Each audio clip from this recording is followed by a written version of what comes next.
स्वागत है आपका मेरे YouTube चैनल ज्ञान दर्शन में। आज हम बात करेंगे योग के परिचय, योग का उद्भव एवं विकास और योग के अर्थ के बारे में।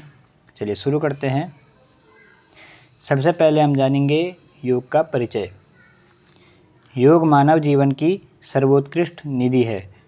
यहाँ पर निधि का अर्थ है संपदा, अर्थात योग मानव जीवन की सबसे मूल्यवान संपदा है। योग जीवन जीने की कला एवं विज्ञान है। यहाँ पर योग को जीवन जीने की कला क्यों कहा गया है? क्योंकि योग के माध्यम से किस प्रकार अपने लक्ष्यों की प्राप्ति करनी है, किस प्रकार से अपने जीवन को जीना है, यह सभी कलात्मक पक्ष हैं। और विज्ञान से तात्पर्य है कि अपने मन और शरीर का सामंजस्य, अर्थात समझकर आप योग करते हैं, उसके क्या क्या प्रभाव पड़ते हैं और कैसे आप अपने जीवन की पूर्णता को प्राप्त करते हैं। यह सभी प्रयोगात्मक जो भी पक्ष हैं यह विज्ञान के दृष्टिकोण से देखे जाते हैं। इसलिए योग को जीवन जीने की कला एवं विज्ञान कहा गया है। योग के द्वारा निःश्रेयस की प्राप्ति की जाती है। यहाँ पर यह निःश्रेयस जो शब्द है इसे मोक्ष, कैवल्य, अपवर्ग आदि नामों से भी जाना जाता है, जो कि जीवन की उच्च अवस्था है या परम अवस्था है, जिसकी प्राप्ति योग से संभव है। योग से शारीरिक, मानसिक एवं आध्यात्मिक जगत में उन्नति प्राप्त की जाती है। इन तीनों स्थितियों का सामंजस्य योग से संभव है। आगे देखते हैं योग का उद्भव एवं विकास। योग हमारे बीच में कैसे आया है और योग की उत्पत्ति किस प्रकार से हुई, कैसे योग का विकास हुआ है, इन सभी विषयों को हम देखेंगे। योग एक अत्यंत प्राचीन विद्या है। वेदों को अपौरुषेय कहा गया है। अपौरुषेय अर्थात किसी साधारण पुरुष के द्वारा न कहा गया। इसे ईश्वर की वाणी के रूप में भी जाना जाता है, जिसका ज्ञान तत्वदर्शी ऋषियों ने समाधि की अवस्था में प्राप्त किया। यहाँ पर समाधि से तात्पर्य है चित्त की सबसे ऊंची अवस्था, जिसमें केवल सत्य का ही बोध होता है, सत्य का ही केवल ज्ञान होता है। ऐसी अवस्था चित्त की समाधि कहलाती है। योग में आगे जब हम चर्चा करेंगे तब समाधि के विषय में हम डिटेल से पढ़ेंगे। चारों वेदों में योग की चर्चा की गई है। सभी वेद योग के बारे में बताते हैं। ऋग्वेद आदि में भी योग का भरपूर वर्णन देखने को मिलता है। याज्ञवल्क्य स्मृति के अनुसार सांख्यस्य वक्ता कपिलः परमर्षिः स उच्यते हिरण्यगर्भो योगस्य वक्ता नान्यः पुरातनः।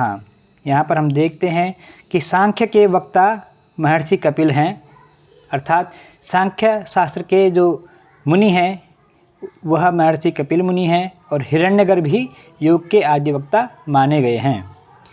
हिरण्यगर्भ को ब्रह्मा के नाम से भी जाना जाता है। यहाँ पर हिरण्यगर्भ, इसका अर्थ है, हिरण्य का अर्थ होता है सोना और गर्भ का अर्थ होता है अंडा, अर्थात विश्व की उत्पत्ति इस रूप में हुई है, जिसे हिरण्यगर्भ के नाम से भी जाना जाता है। आगे देखेंगे। यहाँ पर मैंने आपको ये बता दिया है कि सांख्य के प्रवक्ता महर्षि कपिल मुनि हैं और योग के हिरण्यगर्भ हैं। साधना पद्धति के आधार पर विभिन्न प्रकार जैसे मंत्र योग, लय योग, हठ योग, राजयोग आदि प्रचलित हैं। यहाँ पर हमारे पास में कई सारी प्राचीन विचारधाराएं देखने को मिलती हैं। जिस प्रकार से हिरण्यगर्भ को भी योग का आदि वक्ता माना जाता है, वैसे ही हठ योग आदि का हठ योग, तंत्र योग और नाद योग आदि के प्रवक्ता भगवान शिव को माना गया है। आदिनाथाय नमोस्तु तस्मै येनोपदिष्टा हठ योग विद्या, अर्थात हठ योग के आदि प्रवक्ता भगवान आदिनाथ शिव हैं। इस प्रकार से हमने देखा कि दूसरी परंपरा में जो शिव भगवान हैं वही योग के प्रवक्ता हैं। आगे देखते हैं। श्रीमद् भगवद गीता। श्रीमद् भगवद गीता में श्री कृष्ण अर्जुन से कहते हैं कि इमं विवस्वते योगम प्रोक्त वाहनमव्ययम विवस्वान मनवे प्राह मनोरिक्षाकुवे ब्रवीत, अर्थात यह जो योग है इसका ज्ञान मैंने सृष्टि के आरंभ में सूर्य को दिया था और सूर्य ने अपने पुत्र मनु को और मनु ने इक्ष्वाकु को दिया था। राजा इक्ष्वाकु ने अन्य राजाओं को इसे दिया। इस प्रकार से एवं परंपरा प्राप्त मिमम राजर्षयो विदुः, मेरे द्वारा यह योग सभी राजाओं ने जाना, लेकिन सकाले नेह महता योगो नष्टः परंतपः, काल के व्यतीत हो जाने पर यह नष्ट हो चुका है, वह ज्ञान मैं आज तुमसे कहूँगा। इस पर कृष्ण से अर्जुन कहते हैं कि आप तो अभी जन्मे हैं, तो सृष्टि के प्रारंभ में आपने सूर्य को कैसे योग का ज्ञान दिया? तो कृष्ण कहते हैं कि मेरे और तेरे बहुत से जन्म हो चुके हैं जिन्हें मैं जानता हूँ, किंतु तुम नहीं जानते। यहाँ पर जानने वाली बात यह है कि योग तत्वोपनिषद में भी श्री विष्णु और श्री ब्रह्मा जी का संवाद मिलता है, जहाँ पर श्री विष्णु जी ने योग का जो ज्ञान है वह श्री ब्रह्मा जी को दिया है। आगे देखेंगे योग का अर्थ। महर्षि पाणिनि जी के अनुसार योग को 3 धातुओं से ग्रहण किया गया है, अर्थात 3 धातुओं में योग का वर्णन देखने को मिलता है। योग की उत्पत्ति युज धातु से हुई है, जिसका साधारण अर्थ मिलना अर्थात जुड़ना इसी विषय में लिया जाता है। यहाँ पर 3 धातुओं में रुदादिगण, चुरादिगण और दिवादिगण यहाँ पर वर्णन मिलता है कि रुदादिगण के अनुसार यजुर्योगे, इसको मिलना और जुड़ना इस अर्थ में प्रयुक्त किया जाता है। जैसे हम जानते हैं कि जीवात्मा और परमात्मा का मिलन योग है। इस व्युत्पत्ति के अनुसार जीवात्मा और परमात्मा का मिलन योग कहलाता है। दूसरा हम देखेंगे चुरादिगण। यहाँ पर वर्णन मिलता है युज संयमने, अर्थात संयमन। संयमन किसका? अपनी इंद्रियों का, अपने मन का, अर्थात अपने मन और इंद्रियों को अपने वश में करना, अपने अधीन कर लेना भी योग कहलाता है। इस व्युत्पत्ति के अनुसार अपने मन पर संयम कर लेना, अपनी इंद्रियों को अपने अधीन कर लेना योग कहलाता है।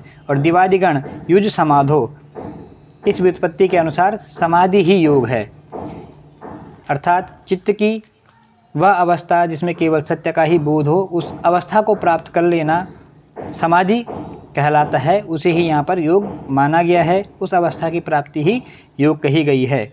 वेदव्यास जी जिन्होंने पातंजल योग भाष्य की रचना की है, महर्षि पतंजलि द्वारा रचित योग सूत्र के आधार पर, उन्होंने और महर्षि पतंजलि जी ने भी समाधि को ही योग में स्वीकार किया है। आगे जानेंगे संस्कृत व्युत्पत्ति के अनुसार। यहाँ पर 3 व्युत्पत्ति देखने को मिलती हैं। युज्यते एतत् इति योगः, अर्थात हम योग क्यों कर रहे हैं, इसका क्या कारण है और हम किस लक्ष्य की प्राप्ति के लिए योग कर रहे हैं। तो युज्यते एतत् इति योगः, इसमें क्या हम योग की प्राप्ति के लिए ही योग कर रहे हैं? जैसे कि मंत्र योग या हठ योग का साधन करना भी योग कहलाता है। तो हम योग क्यों करते हैं, इसमें इस चीज़ का वर्णन है। इस परिभाषा के अनुसार हम ऐसा समझ सकते हैं। दूसरी देखेंगे युज्यते अनेन इति योगः, योग को करने के क्या क्या साधन हैं, इसके अंतर्गत यह सभी चीज़ें आती हैं। और तीसरा युज्यते तस्मिन् इति योगः, इस व्युत्पत्ति के अनुसार हम स्थान आदि पर निर्णय करते हैं, और स्थान जैसे कि किस स्थान पर बैठकर हम योग का साधन करें, कौन सा स्थान योग के लिए उपयुक्त है, इन सभी विषयों पर हम जानते हैं। तो संस्कृत व्युत्पत्ति के अनुसार ये 3 परिभाषाएं दी गई हैं, 3 व्युत्पत्तियां हैं जिनके माध्यम से हम योग के बारे में समझते हैं और अपना साधन करते हैं। यह योग का सामान्य परिचय है। मिलते हैं अगली वीडियो में। नमस्कार।